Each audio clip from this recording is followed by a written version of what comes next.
Hey there, welcome to the Fun Farm. Doing an easy crock pot dressing recipe for you today. This dressing is all my family eats anymore for the last probably 10-15 years.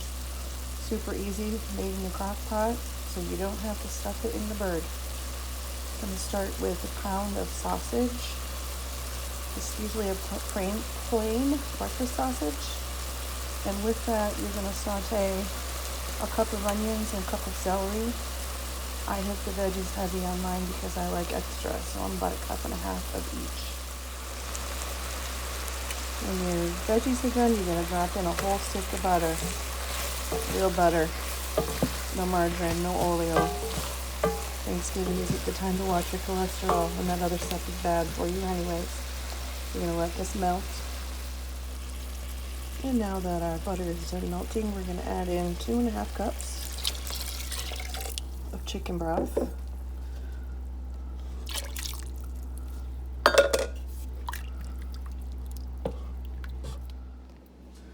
Next, you're going to add about 1.25 cans of cream of mushroom soup.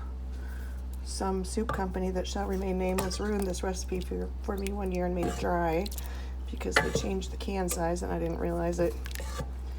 Just going to mix that all in together and let it cook. Doing about 1.25 cans of the cream of mushroom soup.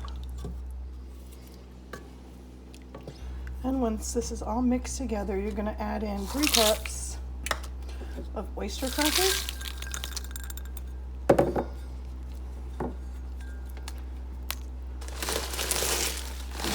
a bag of croutons.